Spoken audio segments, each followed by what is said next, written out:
Good morning guys, good afternoon, good evening sa lahat ng nagsubaybay sa ating baby loves at sa ginawa namin ngayong maghapon. And thank you sa inyo na nag-abang talaga sa live. At thank you sa inyong lahat for being such a nice people around. Kasi we made or you made our days. Alam nyo guys, may kwento ako sa inyo. Kasi, alam ko naghintay kayo ng comments from me kung ano ang napansin ko sa magkakapatid na iyon. And you have the right to know kasi supporters kayo. I will tell you. Dumating ako doon, I think nauna ako ng mga 15 minutes kasi nagtaxi pa sila. Ako din naman nagtaxi pero nandito lang kasi ako sa malapit eh. So, madali lang sa akin, mga 5 minutes nandoon na ako. So, ako ang nauna and supposedly, ako talaga ang dapat mauna dahil ako ang host. So, nandoon ako, then tinext ko sila. Kasi nag-worry ako na baka maligaw o si iJobs talaga naligaw. Tapos sabi ko sa mga bata na nandito ako sa Duao, Davao sa may box up. Hindi ko naman alam yon until yung taxi driver na kaibigan namin is denied ako doon. So madali lang. Sila ni Krishna at ni MJ ay madali akong natunton. Kasi alam na pala nila yon kung saan ang Duao, Davao yung dating Cubiertos. Tapos ito si iJobs dumating after 45 minutes pa yata yun or 30 minutes. So, tagal-tagal ng konti si iJobs kasama ni ate. But, all in all, when we were together, ang saya lang ng hagik-gikan na akala mo yung feeling, guys, na matagal na kayong magkakilala, pero ngayon lang kayo nagkita. Ganon klaseng hagik-gikan meron kami kanina. And ang masabi ko sa inyo, hindi kayo nagkamali na sinusuportahan nyo si Krishna at si MJ kasi napakabait na mga bata. Napakaswerte ng magulang nila na walang ibang pinapangarap. As many times I said na ang pangarap lang nila talaga is makatulong sa magulang nila. Mabigyan ng maginhawang buhay kahit papano, the way they can. Tapos, gagawin nila ang lahat.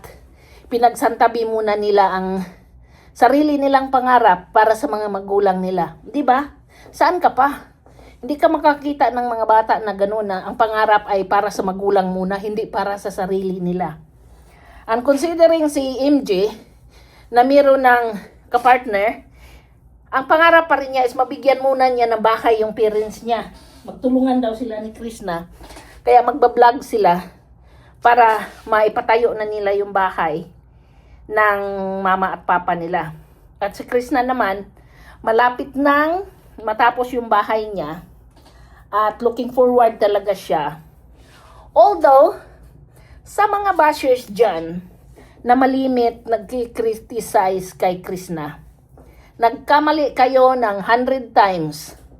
Si Krishna is mabait na bata.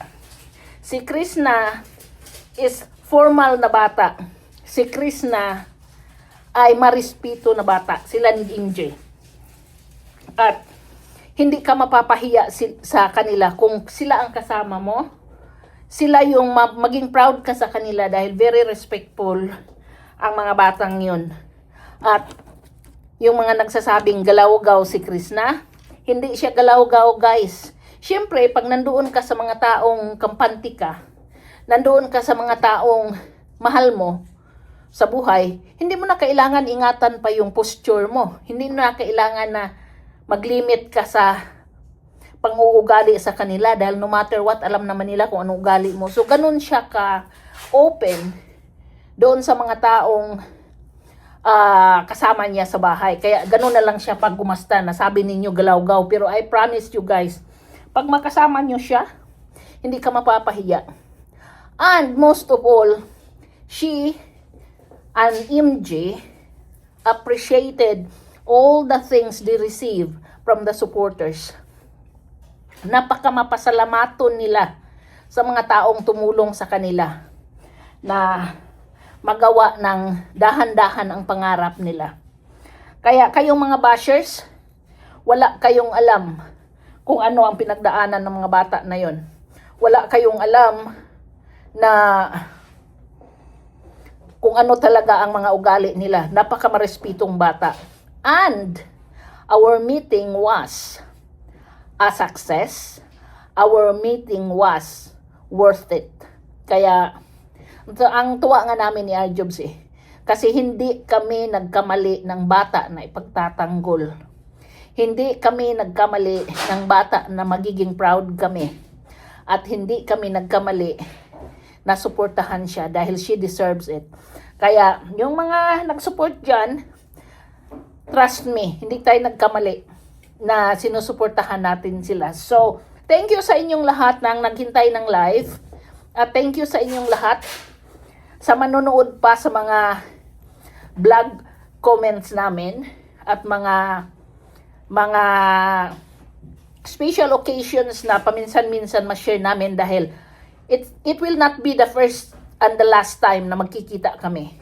We will, kung siguro nandito na ako sa Davao, we will make it a point na magkakasama kami palagi. Kahit si Arjobs na sa Maynila, she promised to come every now and then in Davao City. So, Arjobs also was a nice person at hindi kami talaga nagkakamali na nagkikita kami sa araw na yon.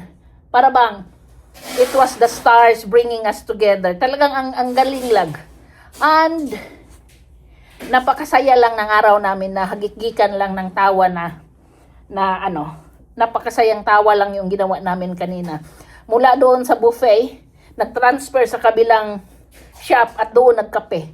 Alam mo, ang saya lang. Tapos kasama pa si ate na napaka-supportive ni ate. Shout out sa iyo, ate.